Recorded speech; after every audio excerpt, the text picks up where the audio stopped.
I was literally putting eye drops in.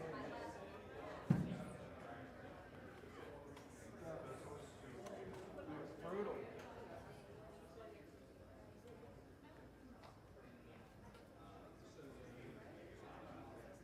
I don't think Kanan and Rich will show up.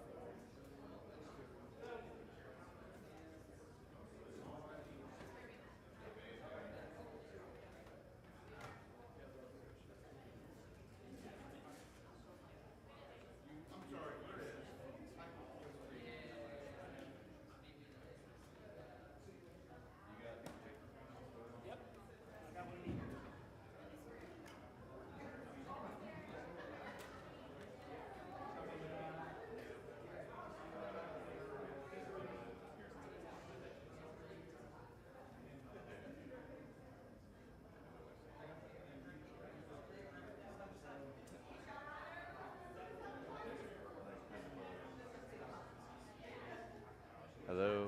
Hey guys, good morning. Good to see you. We're going to start in just 2 minutes. I just want you to know. Yeah, we're on. So there's coffee in the cafeteria and there's some snacks in there as well if you want to grab something. Go ahead and do that and we'll get started in just 2 minutes. If there's protein out there, I wouldn't mind if somebody brought me some whatever has protein in it too. No, but I got to do all this stuff. No protein? If they have something with protein. With something with protein in it, yeah. When Carver was in charge of bringing stuff to church events, oh, you do have protein. What a man. What's that one? No. It's Trader Joe's. Excellent. Nut butter. Who can Nut find butter. Thank you. It's a P31 man right there. That's right. When Carver was in charge for our family, because he got his license and so he could run errands for us, you know, that beautiful moment when they're 16 and they can do stuff, he'd say, I'm in charge of whatever we're bringing to church for whatever event we had. And he would go over to Whole Foods when back in this thing called pre-COVID, where they had a bar, and he would take all the bacon out of it and put it in a box and then bring it to church, which isn't a bad move, by the way. That's not a bad move. So, Blessed to be a blessing. yes, truly. Blessed to be a blessing. Is my mic on, Travis? It's number 2. Hey, there I am. Oh, thank you, Hey, Cecil. Holly, how's the balcony today? Quiet, which is the way Quiet. None of my children just like are- your house. So the Peters are grieving loss of a beloved cat. Potter. Potter? What? That's not what you're about to do. Hey, you can bring those tears down here. Okay. More protein. Georgia's got a plate with an assortment of cheeses on it. 3 cheeses. No crackers. You didn't ask for grain. We got Swiss, we got Munster, classic cheddar. All right, hey, so welcome to Sunday School. We're really glad you're here. So what we've been doing during this time, obviously kiddos are having their own Sunday School education time during this time. And what we've been doing is we've been having a series of town halls. So this is our 4th and final town hall for now, where we've been talking a little bit about where Redeemer is, kind of what we've been through, and where we sense that God is leading us, some of our hopes and dreams. And also been wanting to have a time of dialogue where you can feel like you can ask a question and get a meaningful response to it, and you're not just, sometimes at Redeemer it feels like you're just shouting into the abyss, and maybe someone will answer, maybe someone won't. But we're trying to move through that to have a time of question and answer. So our first 2 meetings, we talked about where are we, sort of our pastors and leaders talking about a sense of where we are, what we've been through. And then the second meeting, we talked about where we're going, where we hope to go, what do we see ahead of us. And you can find those on our YouTube channel. And last meeting and this meeting, we've just been going through questions that folks from Redeemer have submitted and just hitting them one by one. So this is the last of these town halls for now. Before we start, let's get interactive real quick. This format of doing this, something that you'd like to do again in the future, probably not 4 in a row, or you're just like, I'm good? Any thoughts? Amy says, I like it. Amy likes it. That was like you were bidding on like a livestock. Or like a art. I think livestock bidding is more fun. Yeah, I'm not gonna lie, that's true. Yeah, to the man with the white shirt. Okay. Well, anyway, we're here for your feedback. If you have feedback, yes, Dr. Farmer. Right.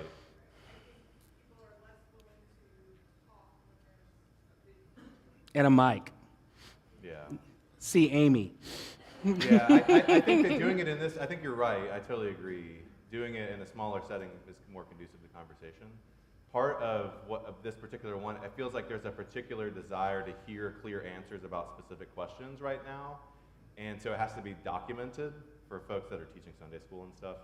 And, because there's a ton of adults teaching Sunday school. And so doing it in here allows us to document that easily. So. Yeah, I think most of these questions need to be around a fire pit. Oh, yeah, for sure. So we got to figure that out too. Okay, so one of the questions is I'm not able to, wait, we should pray. Yep. Yeah. Jesus, please help us. Help me. You know I'm tired and staying up too late watching basketball. And yeah, Lord, we don't have the wisdom or the power to figure this stuff out, but you do.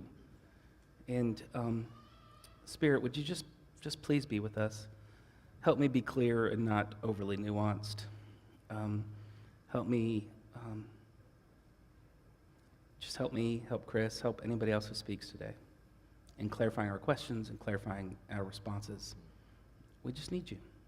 And we need you more than we even think we need you. And we think we need you a lot. So be with us. Amen. All right, so first question is, I'm not able to attend these meetings because I teach Sunday school.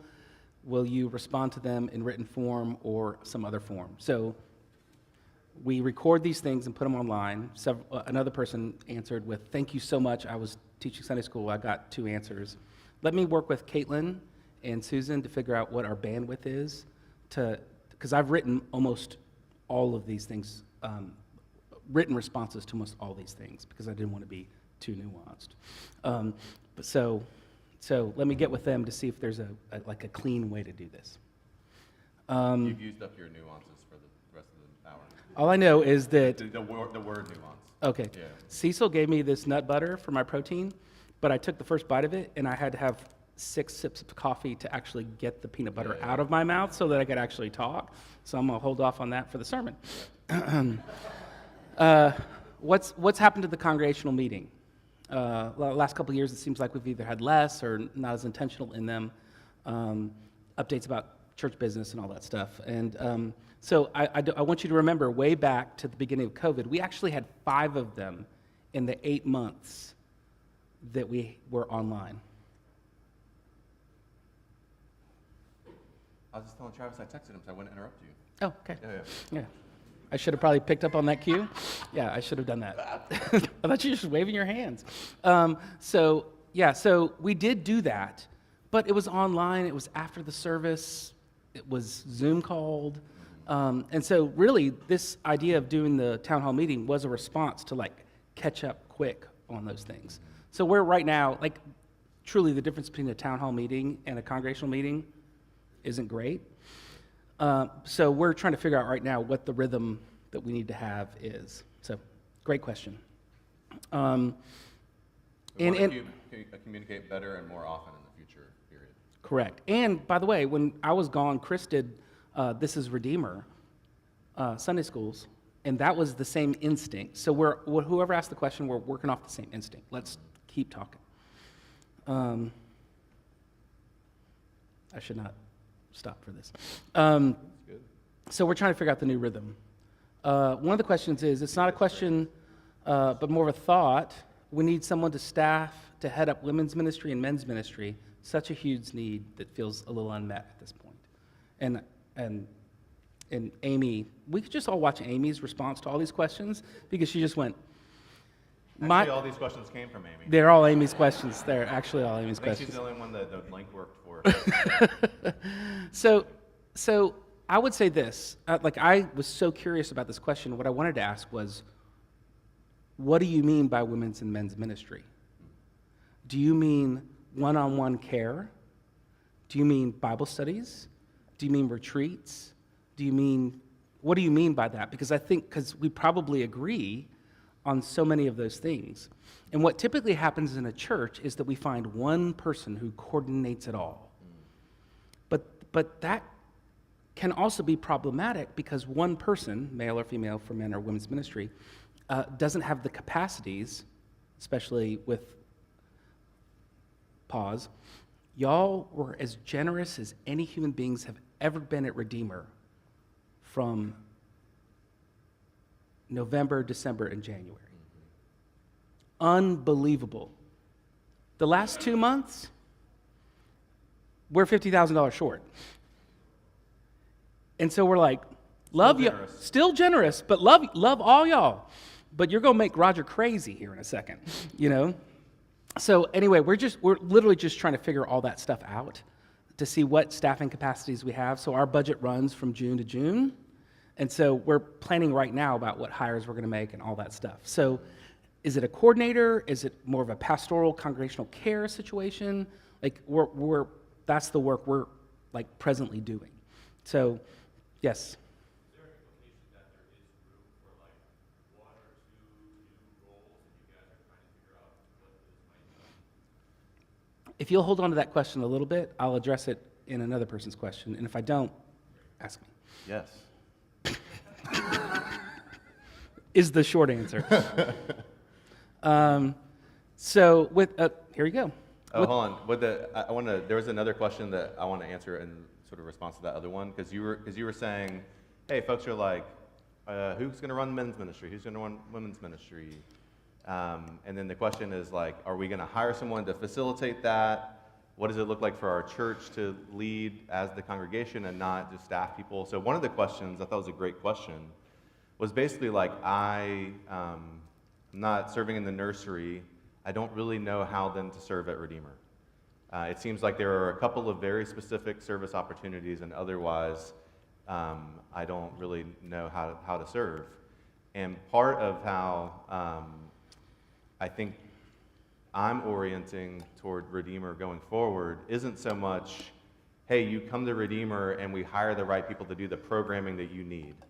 We want to do that, obviously, and have programming, have worship services. Ismail, my man, good to see you, dude. And all that, obviously, we want to have folks running youth, we want to have folks running children, worship, all that stuff. But I would love for us to think of Redeemer a little bit more like a sandbox to play in. If you have a gift and you have a way of serving and you're like, I'm not being asked to serve in this way, see this as a sandbox that you could come in and play in the sandbox with us and say, what would it look like for me to do this? But it's just gonna require a little bit more than, hey, I sent an email and I said that I had this thing and I never heard back. It's gonna require a little bit more of like, hey, I'm ready to show up and I wanna help and serve in this new way.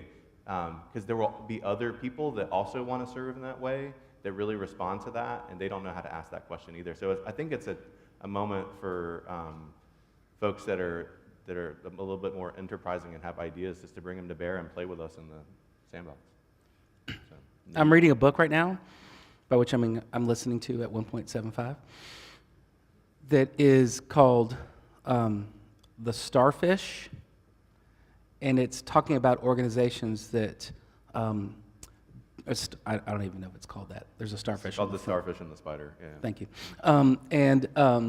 It is about how organizations or organisms or communities develop. And there's kind of a starfish model and a spider model. If you take out the head or a leg of a spider, it's done. If you take the leg out of a starfish, it grows a new one. And there's no central command in a starfish. So I'm super interested, again, I'm just reading the book, but I'm super interested in what does that mean for things like children's ministry and men's ministry and women's ministries. Like what they do a lot on, like what happened with MGM and Napster. Like they brought the greatest lawyers to bear to sue Napster, which closed, and then 16 other things developed.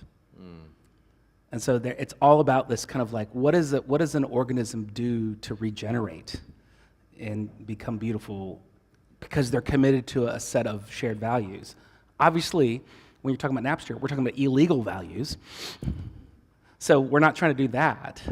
But there's something about that kind of like shared loves that I'm super interested in this season. Okay. And if you had a Napster library, we have a confession of sin in our worship service. And You did? maybe- Was it good? Was it big? You maybe Oh, never a thought. follow-up question. Oh, you're not confessing. Okay. Sometimes at confession, you're like, what? I don't even know what to think. Today, it's Napster. Yeah, Michael. Just wanted to follow up on what you were Congratulations, by saying. the way. Thank you. They Yes. had a baby. Appreciate it. Yes. I appreciate what you're saying about the sandbox analogy, but I would just like to put a plug in for just, there's other ways to serve besides nursery, I'm sure of it. Yeah. So having someone to organize it and Do you like, know of tell any people- ways to serve besides the nursery? I know of one, but I know there's more. They run the Run Against Hunger. By the way. Yeah. So maybe the raw. Yeah, but sometimes when you're part of an institution, sometimes it feels like, well, this is the only real way. I hear these other things, Yeah. but they're not real, you know. And so some of that is on us to communicate that better, obviously. Yeah, I would just put a plug in for, I think there's a lot of folks who would like to serve, but maybe just need some guidance. Yeah. So yes. Yes. Thank you. Please keep clapping Hey, because Vern. That's one of our elders, Vern Schmidt. He would love to guide anybody in how they figure out how to serve in our church right there. and also has a deep passion for us to do worship together on something Yeah. like a Wednesday night, but it's just like literally attending to the glory of the living God. Same. You know, and we have the same instinct, but not the same bandwidth. So we're like, we want this, and we don't need to centralize it. Like, we're glad to give it away and see what happens, because something weird will happen, but that, you know, it's something weird happens when you centralize it too. So, but again, this person that we're looking for as either executive director, or I was calling them the air traffic controller, and for some reason, nobody understood what I was talking about. And so then we called it ministry operations person, and people were still like, yeah, but that's still very specific. And so maybe executive director is what we're going with now, as I keep losing all the fights in the future staffing meeting. And so that person, really their job, their functionality will be strategy and communication. Yeah. And we all recognize we need that. Because you have Susan going around loving everybody on staff, loving everybody else in the world, but not thinking about strategy and communication. And Chris and I will communicate all the time, but not necessarily in a prioritized or helpful way, especially him. So the question was, Just ask Vern. so with staff turnover in the past few years, outside of the tragic passings, have we had any exit interviews with staff members to gauge what is the cause for them to choose to leave their position? It's a great question. The simple answer is yes. And the answer behind that answer is they are varied. And nobody leaves their job for a singular reason, unless they're fired. But it doesn't work quite like that. But if you follow employment trends, I don't know if you know this, especially if you're an employer, you will know this, but there's so much flux going on. Like in the last 2 years, we had a drought of people, and then we have like this reemergence of people showing up wanting to get paid in a very different way. And then we had people like doing like employees doing like work-life balance. Do I want to be at home? Do I not want to be at home? What are the issues going on? And so we, as a nonprofit church, you know, we don't have the ability to offer salary and insurance the same way. We do have the ability to offer things like flexibility and a sense of calling, which so do they do too. But so there's a lot going on right now. There is a phrase called the big resignation, or I can't remember what the phrase, the great resignation. Like there's a lot of people switching jobs right now. And I need to hear, so that there was this wonderful phrase in that question that asked something about all the like tragic losses. And what I need you to hear in that is there is not a person on our staff or who's left our staff or wants to leave our staff or is considering leaving our staff that isn't dealing with absolute tragic loss. You guys, I've been a pastor for over 20 years. I've never buried a staff member, and I've buried 3 in 6 months. That's not normal. It's just not normal. And if you add Ouija into that, who was like a semi-staff person for 5 years, that I was here before he was started getting sick and couldn't keep on. That's 4 staff members. So there's not a person on our staff who hasn't considered leaving. There isn't a person in this room, I would guess, that hasn't considered leaving their job. And so it's a complex situation. It's a complex situation. And guess what? There are real things on our side that we need to grow in, and there are real opportunities on the outside. It's just complex. 34% of pastors are considering leaving the ministry right now, according to Barna. And my kind of vocational coach said, well, that's because 20 have already left. The number would be higher. So it's just and y'all feel this too. We have an opportunity to hire someone who's literally trying to downsize. We have an opportunity to hire somebody who's literally trying to upsize and like figure out what their new world is. So it's just a complicated time. Well, All I right. have 2 things. So one, anybody else want to speak into that or ask follow-up questions about our staff? Yeah, go ahead, Michael. Just a second, Michael. Interviews did happen, and where things are able to be addressed. Yeah. So just to confirm, though, like it is complex, obviously, but where there was issues that were maybe improvements could be made, that's at least being considered and thought about. Did we evaluate people when people are leaving? I think the question is, are we? Are And you the currently? answer is yes. Okay, cool. Yes. But we're in the middle of certain parts of that now. Like, it depends on who you're talking about. Yeah, because they're new ones coming as we literally speak. And that's part of the unique thing about the last couple of years is that you guys know this, living your life, the dynamics were very different 6 months ago. They were completely different 12 months before that. They were completely different 18 months before that. And so I think folks moving on at different periods of time, it's almost like the rules of engagement were different at each point. And so that makes it more complex. I mean, I would just be, Well, much more interested in what other people would say to that. But yeah, Luke. How will I was the audience, but the community survey, how will you potentially utilize that data to inform some of these decisions? The survey that we're taking. Oh, yeah. Like so here's a weird thing about a survey, is that it both confirms everything you were already thinking, if you're a leader of an organization.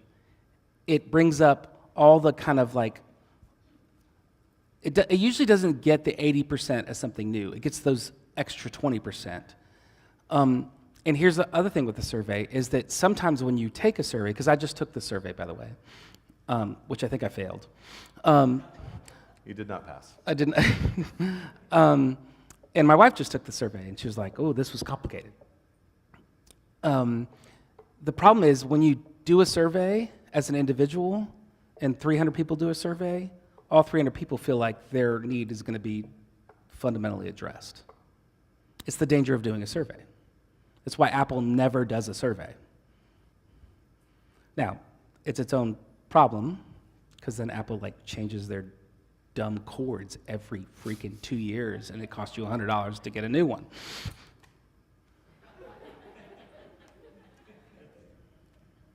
Did I just get cursed by the Apple? I think I They're like, did. say something else. No, I'm good.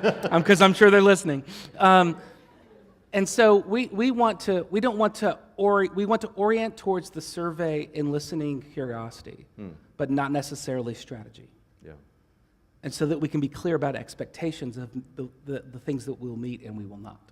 Yeah. It can't be, oh, now we have 80% clear, and the other 20%, which is going to take up 80% of our time, we're going to go after. It just can't, we can't do it that way. And I want to say something else about staffing. Like, I am presently needing to have a meeting with someone who's transitioning right now. And so to speak about it is like a little bit like, have we had it yet or have not yet? I'm like, well, kind of. So, Right. yeah. It's just we're in the chrysalis. Like if things are shifting and moving. All right. Yeah, I just say like we can't do this right now, but when you talk about stuff and you say like, well, this percentage of pastors is leaving or this number of turnover, like what I really want is to hear you process that and not just say like it's happening, but to give us a sense of why or what to do with it, because I think it's a little bit, it's like hard to throw out like, hey, everyone wants to quit. That's what it sounds like when you say everyone's thought about leaving. Even though that's not unique to the church, it's unique to every, it's part of every workplace right now. It just, when I hear you say that, I want to hear you talk more about what that means, instead of just like, because then it just feels a little bit sad, like, well, everyone wants to quit, but we're just hanging in there, No, but I know we can't do this right now. Well, I'm gonna do, because you brought it up, I'm gonna do 10 seconds on it. Okay. Not just 10 seconds silence, I'm thinking. 10 seconds of prayer on it. Yeah, no. Y'all, like, things have massively changed. And the expectations and or sense of calling I came into this game with have changed. And so, like, trying to orient and be a full human being in the middle of that is going to take some time. And of course, you either want to quit or I want to go open a shop and do something. I have no skills in opening up a shop. But like, of course, all that's going on. And to just to have the kind of like, you're going to see this in the passage today. After Paul had his conversion and disrupted everything in Damascus and then left and disrupted everything in Jerusalem, they sent him home to Tarsus for 10 years. Maybe 14, depends on the timeline. Like, they were like, okay, your zeal is greater than your character. So let's just go, like, learn how to be a disciple of Jesus and not take over the world, which is what you were trying to do before your conversion. Right? So that's kind of the feel we're in, and we're wrestling with that. All right. You want to say something? Because you can lean. No, I'm You're very close. You're leaning very close, and I didn't know. Are you close enough to smell my breath so that you can I like being close to you. All right, let me close to you too. By the way, the Swans won again. 2-0. Swans won 5-3 yesterday. Yeah. 2-0. It wasn't. We're 2-0. Yeah, true. Okay, so one of the questions was about, is there a way to be more intentional in reaching our congregational members who haven't returned to physical worship due to health concerns or COVID or whatever is going on? And there's a bunch of questions about like either people who've left or on the margins or unsure how to communicate with. And I would just say this: yes, there's all sorts of attempts to reach out and talk by relationship, all those things. But I want to say this, and this is tied to the starfish versus a spider. We don't first need a centralized coordinating effort.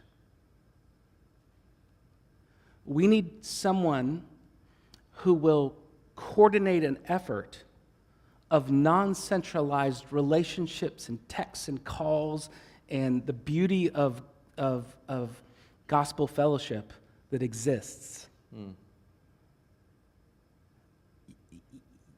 If I'm going to prioritize them in my own mind. And that person can come alongside the instinct of the work of the Spirit in the church and help train and give best guidances and things like that. So it's not like I'm trying to avoid the question or like, flip it on it. I do think we need that. But when the Spirit prompts you to be concerned about it, it may not be the best thing to think about how we can staff it, including for me. But just makes the text or the phone call or what have you.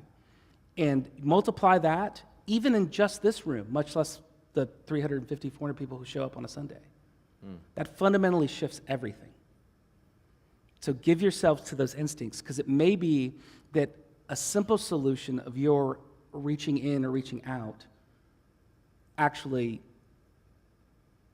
will then, of course, need to be coordinated later, but actually does most of the work. Yeah, the church is fundamentally a people, not a thing that happens or a thing that we offer. I mean, everyone that's been in church knows that and longs for that, for the church to primarily be a community, to be a people. And so, like, when you think, I should really reach out to this person, I haven't seen them, that is the church's response. We're just not trained to expect that. And so, obviously, there can be more coordination with the church as a whole and as an institution. We want to do that well, but when someone within God's people says, I want to reach out to this person and see how they're doing, that is the response of the church. That's the goodie. The rest of it is just helpful stuff. I would love for us to be more oriented toward thinking that way. Like, I heard from the church because my people at Redeemer reached out to me, you know. Yeah, we've been in some times where 3 elders who were friends with someone reached out and cared for someone, but it didn't count because they were friends. And so it's a quirky thing. I get it, because you want the institution as itself to care for you, but it's always an organism and an organization. Right. So lean into both of those all the time. That's it. We gotta keep going. Yep. Sorry, I'm gonna stop talking because I'm slowing it down. Go ahead. Okay, so one of the questions was about Susan as director of staff, seeing her gifts in kind of like direct ministry and things like that.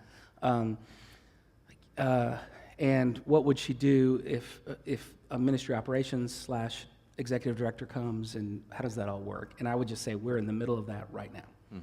We have a future staffing committee, which includes Lou Doherty, Josh Benoit, Susan, Lisa Slayton, our consultant, and we are in the middle of all that stuff right now. And I have a lot of hope that in the next few weeks, we'll have some clarity about all that. So,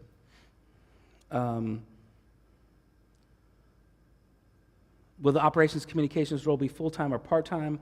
Is there a job description yet?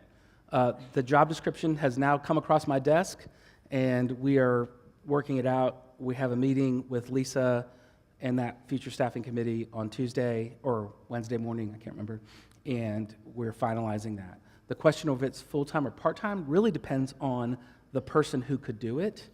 It depends if you have someone who is someone who's been retired for 3 years during COVID and is like, I'm bored now, and I would like to do the things I did for a company, and they have the skill set and the ability to do stuff, or if it's someone who's kind of younger and needs to kind of grow into a role or transitioning into that role.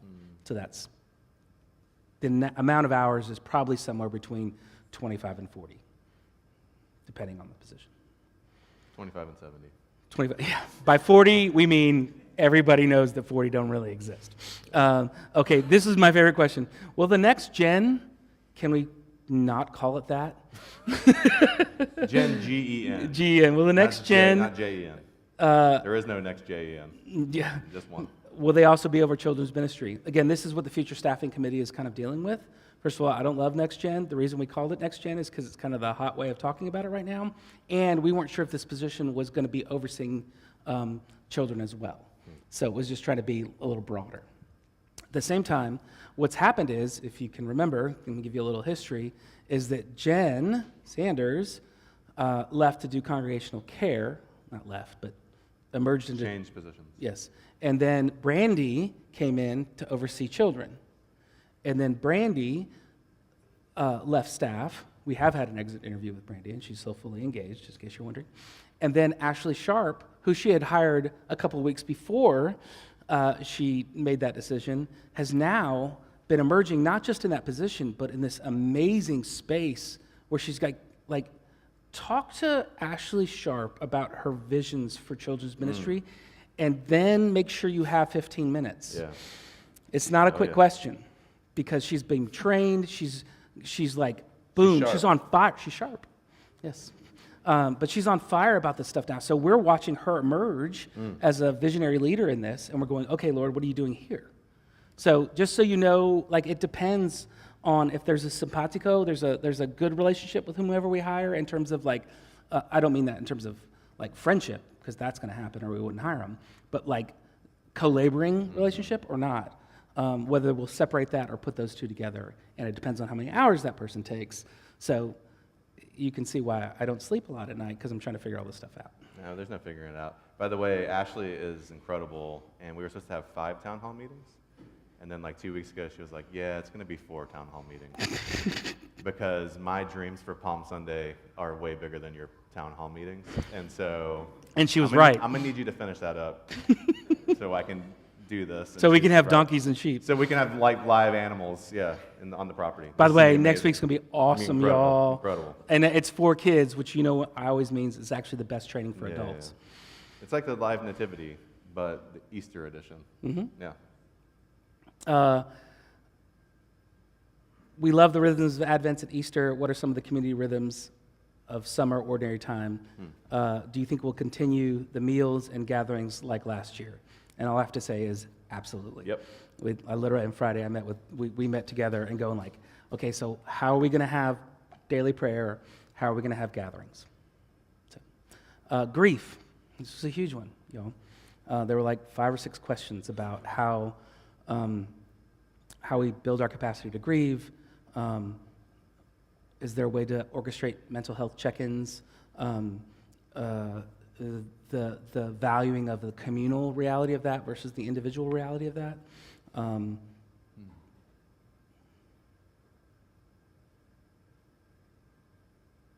reading a longer question.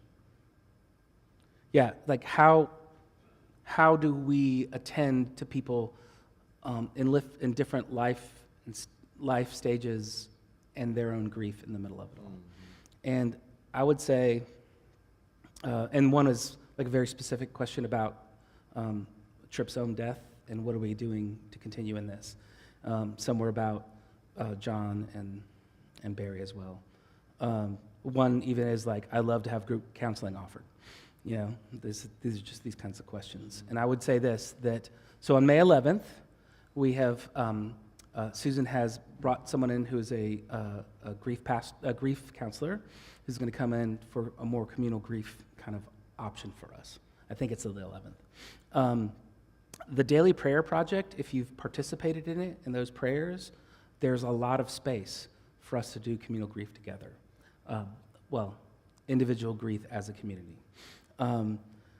We're in conversation with a guy named Dr. Bill Satterwhite, who is known in this town, and he's developed an app that he developed in COVID that actually is a check-in. It was originally a check-in for COVID, but now he's doing it with like mental health issues as well. And we're the first church. He's like, I think Redeemer is courageous enough or risky enough to try something like this. And so we're in the middle of a conversation about that, whether it's weekly or monthly or whatever it is. So that's super exciting. I have a call with him in just a little bit. And there's been a huge success in the companies work for, but we're also trying to like evaluate what our staff capacities are to deal with that data and information. Because it's a survey, right? Like, can we do anything with that? Or is it going to actually injure because we can't do anything with that data? Or we can't do the thing that's needed with that data. So I would just say, so we have that. We have done a couple things with Trellis and staff. We have in your bulletin you'll see there's a thing for Pastor Tripp's birthday coming up. There's actually a thing, I don't even know if I can talk about this. There's something also with John Engel that's going on. There were some secrets and surprises in that. So I don't, there's that either happened or is happening soon. And so I would just say, grief being a process, I think we're trying. But again, I want to tell you, the people organizing this are also doing the same grieving. And so sometimes it's just hard. Yeah, and the real life groups can be a place to be seen and see each other, which is a lot of what it takes to keep going. So. All right. So there's a bunch of questions that are kind of culture questions. I love this question. It does feel like things happen secretly at Redeemer, And if you aren't on the inside or in the know, you don't get it or you're excluded. We have been here for almost a decade and still feel left out at times. I'm not sure if there's a one-size-fits-all solution, but I do think it's important to mention. That's a wonderfully humble question and vulnerable question. Yeah. Chris and I talked about this question a good bit because I've been here 10 years and I feel the same way, which makes no sense because I'm at the center in some ways, but it's still true. And so there are two ways in which this is, I think, important. One is to read C.S. Lewis's essay called The Inner Ring, which is life-changing. And the second is, part of this is communication, which is the very thing we're trying to work on right now. Because we're intuitive, and so we're like, okay, we get it. And we're intuitive when we're like, we're not on the inner ring. And so we adjust accordingly. So I would just say this is it's a peculiar Redeemer thing. Everyone deals with it, but it is peculiar to Redeemer. One of the persons who's been here a decade, who's now an officer, said, hey, I hear the stories of the grand journey of Redeemer, and I've heard it for 10 years, and no one's invited me on a journey. And so there's a shared narrative of the journey of what Redeemer was, but there's not necessarily a new shared journey. And I think that's really helpful. And I think and I was like, so the solution isn't to have everybody who's been here for 20 years, like, re-narrate and join. No, it's to become a new people who then share a journey together. You can't, you never want to narrate the old journey. I mean, it's helpful for the good parts of nostalgia, but it's not helpful for actually what's ahead. And so I think that's actually our job together, is how do we journey or emerge from this chrysalis into a new people with a new story that, of course, takes into account the glory of our old story. We're not trying to get rid of our old story. It's actually what we're building on.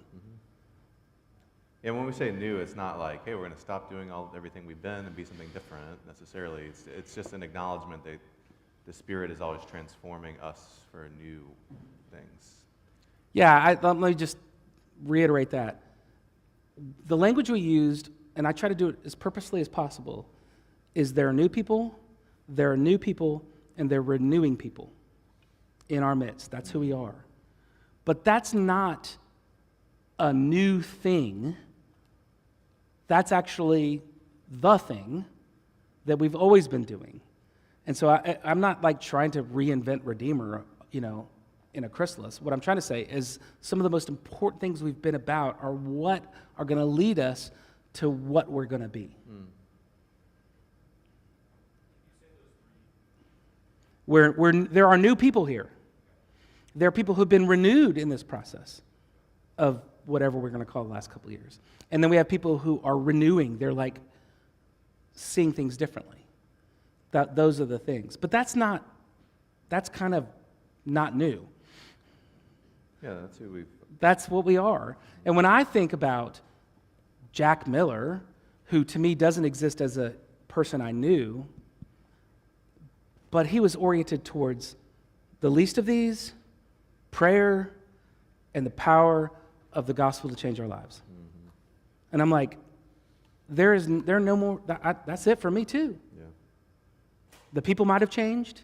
The gospel hasn't changed. The stuff on the ground, the cultural realities might have changed, but nothing's changed, except for everything's changed around it. Right. Question? I just have a comment. Oh, comment. Yeah. So I do think that feeling is particular to Redeemer to some degree. I've certainly felt it over the years where I feel like, I'm way on the outer circle, and I don't know what's going on. Some of that is, I think, when big things happen, we try to be respectful of what's happening, especially like if it's at a sessional level, and not have all the details of that come out to the congregation. Does that make sense? Mm-hmm. So I think there's like Chrissy I'll come over from a session meeting and weeks later, Christy will say, "Did you know about this?" And I'll say, "Yeah." And she said, "Why didn't you tell me?" I was like, "Because I felt like it was a secret." And she's like, "You can tell me, I'm your wife." But so there's this. Can I? So there's this feeling that there's this great secret or this great thing that's being held, but sometimes things are just held in correct confidence. And so like when I came on the session, some things I had questions about, all of a sudden I was more privy to, and I was like, oh, well, that makes sense now. But it's not necessarily something that can be broadcast to everyone out of respect for people involved. So I do think that feeling is here. I have certainly felt it. There is no inner circle. As much as people may feel like there's this secret group or secret inner circle, there's not. But there is that true feeling sometimes that you're on the outside of it. I can guarantee you could poll the elders and they would be like, well, there may be an inner circle, but I'm not it. Right, well, Yeah. and then you. So I guess as a follow-up question to that, are the session meetings open to Oh, yeah. members of the church? So anybody can come to the meeting? Yes, and they're at wide least open. Observe. Yeah, Correct. you can observe anything you want. Yes. Yeah, but just to say that they're public doesn't mean that we've enculturated that in a way that people feel like they can come to it. I mean, I could tell you all day long, Amen. hey, my door is wide open anytime you want to walk into it, and then never like invite you into it. And you're like, well, okay, like I guess theoretically I could go in. But, yeah, I mean, so that's true as well. Yeah. Go ahead, Scott, sorry. Well, my Inner only circle comment deacon. is that I love that starfish visual, and the more we do that, the more we're all going to be surprised by information if it's happening over here in this leg. And you know, communication is always a challenge. I think it's going to be more of a challenge the more we do that. Yeah. Yeah. You know we're not going to make it through all these questions. I know, I'm working on the plot, the Hey, alternative Mrs. plot. Lockie. Oh, hey. So kind of on the, are the session meetings open and is there an inner circle? There is a brand new calendar out in the lobby. And on the back of that calendar, it has all of the elders and all the deacons on there, so you can get in touch with them for questions when the session meets. And you can also see things that are in the works that are coming to kind of tackle that, what's going on behind the scenes. There's some information on there. So there you go. I just want to say we really Can we missed you- just say- missed you when you were on maternity leave. Yes. Dear Jesus, thank you for Caitlin. It's So on the there's new resource. things going on in the lobby. There's lobby things happening with paper and direction Awesome. Because of Caitlin. because of Caitlin.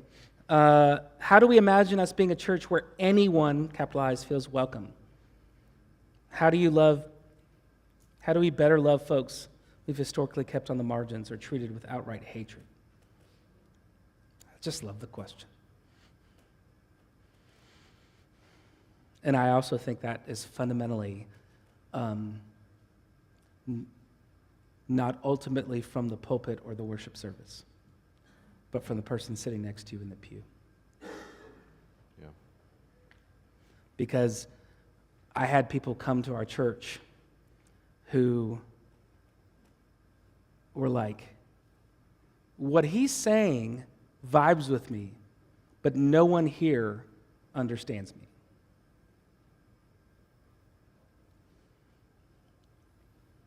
So it's just a place of growth for us.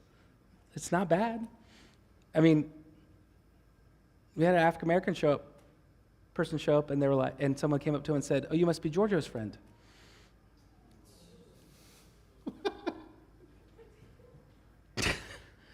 That's just a cultural problem. They were trying, that is so intense in so many ways, but it's like a connection point. You know, it's like, we just got to grow in that. We just got to be unsurprised and be okay with the shock of the people we're not used to hanging out with be here, and just lean into the discomfort. That's it. That person surprisingly didn't come back. There's a small distinction here. So By the way, they weren't my friend. All right. Imagining us being a church where anyone feels welcome. I would say what we long for Redeemer is a place where any kind of person feels welcome. And we think about our city and all the kinds of people that live in our city. Like a couple weeks ago, I went from church to Haynes Mall Walmart. I had to get something, and I was like, I have not yet encountered a person that I think would feel, a type of person that would feel like, hey, I'm going to come to Redeemer and experience God there.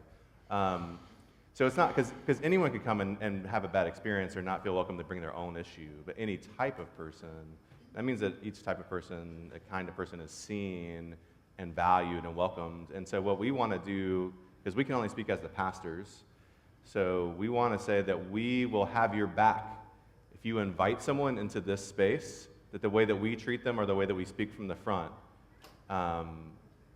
will hopefully make you look good to your friend. And if it doesn't make you look good to your friend, talk to then us. we have an issue, then come talk to us about it, you know what I'm saying? But this happens at the community level. We're not going to be able to do any more questions. I know. Okay. So here's what's going to happen. I only have 14 more questions. Some of them are paragraphs. So what I'm going to do is I'm going to work with Caitlin to figure out how to best communicate this, the answers to these questions. I've written a lot of them out. Well, we had a fifth town hall meeting. We did have a with Ashley. fifth town hall before Ashley had this great idea to like love our kids and stuff. So we'll lean into that. Y'all are awesome.